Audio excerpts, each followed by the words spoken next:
Alors, je vais développer deux points qui sont deux aspects assez différents de la manière dont la Chine gère sa prise de possession de la mer de Chine du Sud.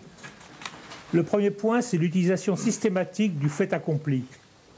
Depuis de nombreuses années, la Chine revendique la souveraineté sur une grande partie, la quasi-totalité de la mer de Chine du Sud, y compris à l'intérieur de ce que d'autres nations considèrent comme leur zone économique exclusive ou même leurs eaux territoriales à certaines limites à proximité des Philippines.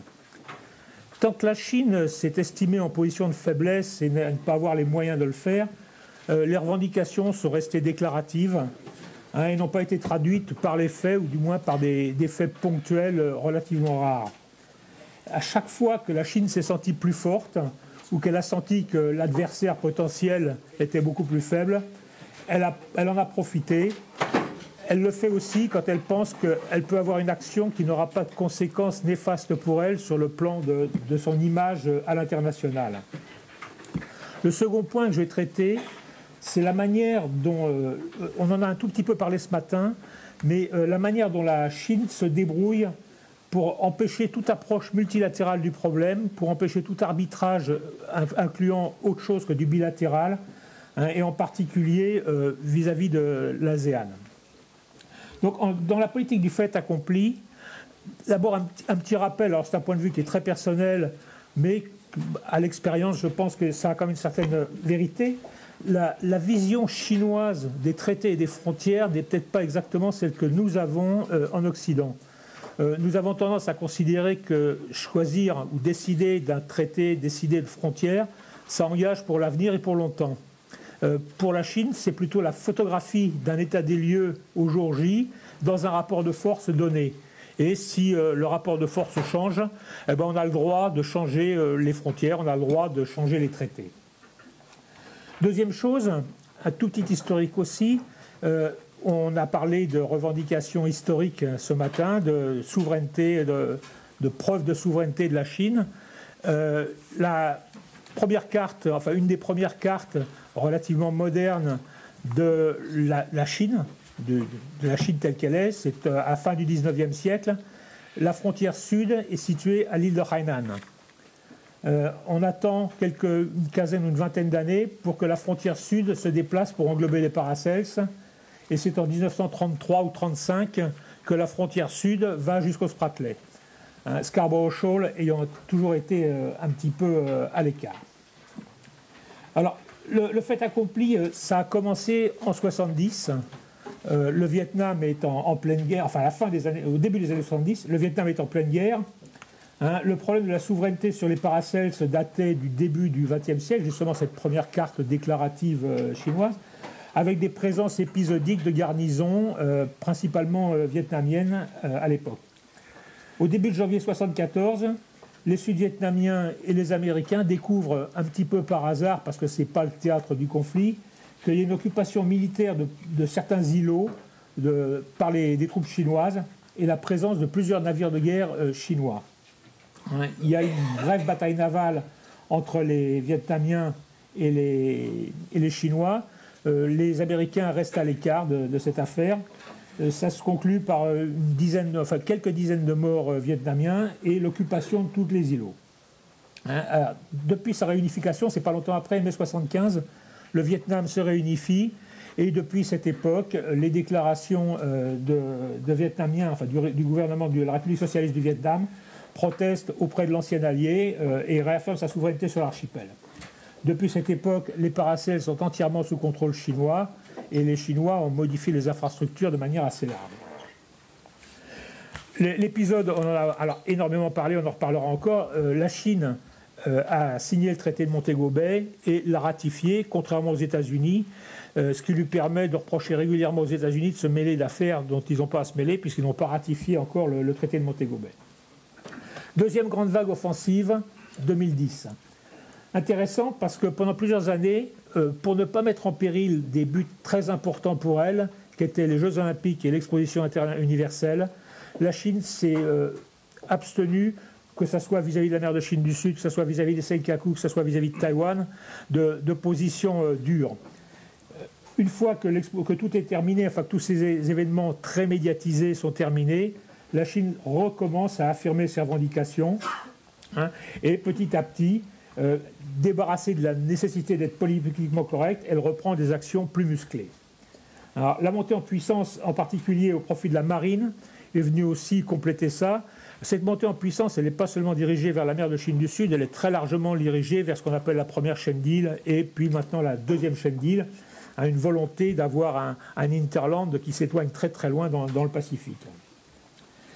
La montée en puissance de la marine nationale chinoise s'accompagne aussi d'une profonde réforme des moyens de l'action de l'État en mer, hein, qui comprend en particulier la réunification de divers organismes concurrents. Il y avait 5 organismes concurrents qui étaient les pêches, les douanes, les affaires maritimes. Enfin, il y avait des organismes qui étaient tous sous-dotés, tous sous-équipés, qui ne communiquaient pas entre eux. Ça a été remis au sein d'une force, enfin un commandement unique de garde-côte, qui monte très rapidement en puissance et qui ressemble de plus en plus aux forces navales du KGB, avec à peu près les mêmes attributions. Les revendications, elles ont été longtemps centrées de manière presque exclusive sur les Spratley. Donc elles sont entendues aux Scarborough Shoals, tous ces récifs, hein, qui émergeant à marée basse uniquement près des côtes des Philippines. Et puis la première opération d'envergure sur le plan beaucoup plus politique qu'autre chose, hein, c'est 2012. Le 21 juin, on a une discrète déclaration, la création de la préfecture des Sansha, hein, les trois archipels. C'est-à-dire qu'on crée une préfecture qui regroupe les 3 archipels, Scarborough, Paracels et Spratley, sous un gouvernement provincial chinois. On établit sur la plus grande des Paracels, c'est à Woody Island, la plus grande des Paracels, elle fait 2 km². Mais sur ces 2 km², il y a une piste de 2700 mètres, ça veut dire que c'est capable d'accepter tous les avions de combat, hein, y compris les porteurs lourds, et c'est complété par un port capable de recevoir des navires de 5000 tonnes. Donc là, il y a vraiment de l'infrastructure qui s'est construite sur cette île des Paracels depuis 1974. Et le 27 juillet, la Chine annonce qu'elle a mis en place une garnison, la garnison des Sansha, hein, c'est une garnison qui est forte de 1000 hommes, officiellement, qui gère l'ensemble du territoire, c'est-à-dire 13 km² de terre ferme et plus de 2 millions de km² d'espace maritime.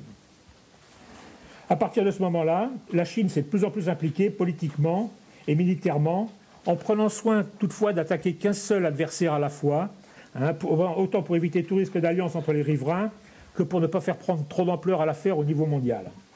Alors ce sont les Philippines qui ont été les principales cibles des prises de possession, avec différents incidents entre les vrais pêcheurs, les miliciens pêcheurs, les gardes-côtes, les bateaux de pêche qui ne sont pas vraiment de pêche, et autres. Avec le Vietnam, il y a eu, on en a parlé ce matin largement aussi, des alternances de coups de force avec cette plateforme pétrolière par exemple, hein, et de déclarations beaucoup plus calmes, hein, et même d'essais de tentatives de dialogue bilatéral. Actuellement, plusieurs îlots et bancs de récifs sont en cours de transformation en îles artificielles destinées à devenir des bases militaires. On n'a pas défini ce matin la notion de point d'appui. Il faut se souvenir qu'à la grande époque de la guerre froide, les États-Unis avaient mis en place dans toute la mer de Chine du Sud et en remontant jusqu'au Japon et jusqu'au large des Aléoutiennes, ce qu'on appelait le SOSUS, un système de surveillance sous-marin, des microphones qui étaient posés sur le fond de la mer et qui permettaient de détecter les sous-marins, et y compris les bombardiers à long rayon d'action soviétiques, hein, qui passaient au-dessus avec le bruit des moteurs. Donc tout ce système-là, c'est un premier système d'infrastructure militaire le long d'un itinéraire, et les points d'appui, ça permet avec des méthodes plus modernes d'avoir des points de départ qui permettent de surveiller tous les trafics aériens et maritimes. Alors il y a au moins 6 îlots qui sont en cours de construction de poldérisation, selon l'excellent terme utilisé, hein, au moins 6. Et ça a provoqué des réactions. Les Taïwanais qui avaient descendu en puissance militaire leur île d'Ituaba, qui est la seule grande île des Spratley, c'est la seule où on peut poser un avion à l'heure actuelle. Hein, les Taïwanais ont renforcé leur présence, ils étaient passés au garde-côte, ils ont remis des militaires, des Marines. Hein, et Manille, Hanoï et Kuala Lumpur tentent d'améliorer aussi leur position, mais avec des moyens plus restreints que ceux de Pékin. Le Vietnam et les Philippines ont par ailleurs choisi de lancer des procédures devant les cours internationales, ce que Pékin a pris très haut, en décrétant que ce n'était même pas nécessaire, et même pas possible. Alors la prochaine étape, si la communauté internationale réagit toujours aussi peu, sera sans doute l'établissement d'une zone de défense, enfin d'identification aérienne semblable à celle qui a été mise en mer de Chine orientale pour contrer le Japon, hein, qui couvrirait l'ensemble de la mer de Chine du Sud, sachant qu'il y a 40% du trafic mondial de marchandises et pas mal de voies aériennes qui passent quand même dans la zone. La deuxième étape, le but ultime pour la Chine est la transformation de la mer de Chine du Sud en un État archipélagique chinois. Ça, c'est donc pour la première partie. Ensuite, ma deuxième partie, c'est l'action diplomatique vis-à-vis de l'ASEAN. Alors, parmi les 10 nations de l'ASEAN, 5 seulement sont riveraines de la mer de Chine du Sud. L'Indonésie n'est pas directement concernée, mais ça, c'est intéressant parce que quand j'étais en poste à Pékin, mon collègue indonésien assistait un peu surpris aux revendications chinoises sur les Natuna, qui sont plus concernées à l'heure actuelle. Et il me disait, si ça continue, les revendications chinoises, bientôt de mon bureau à Jakarta, je verrai la frontière chinoise.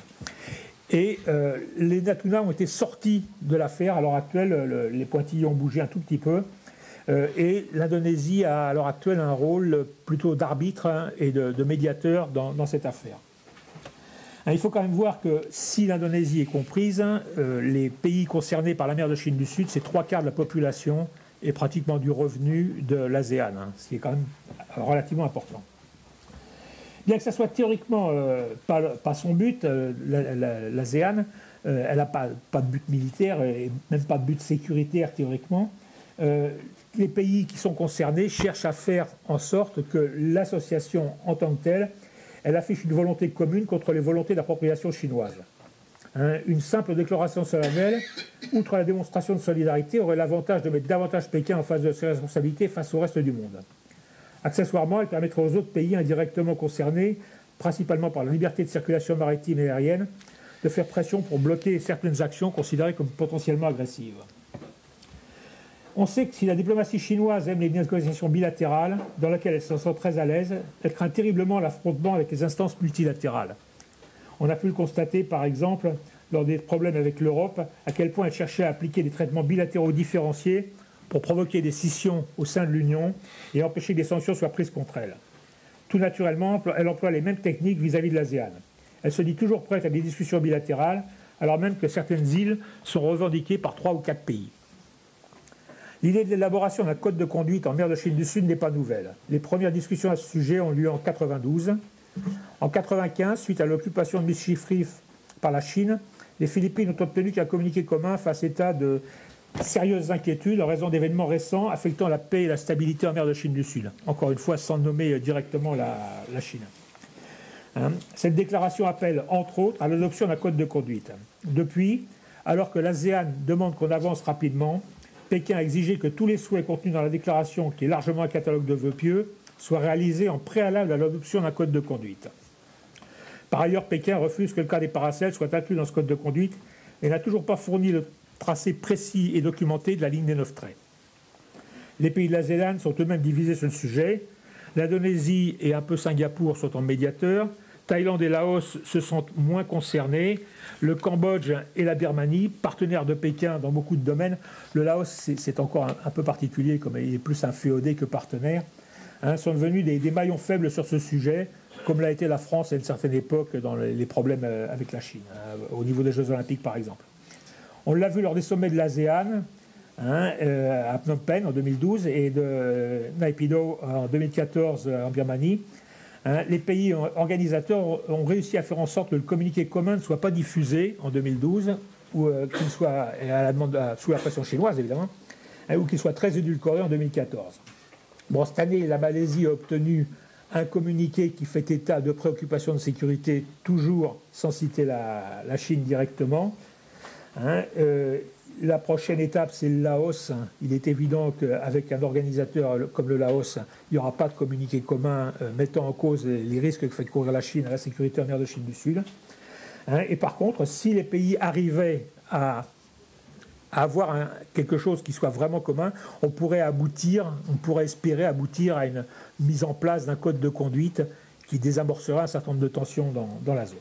Voilà, je vous remercie.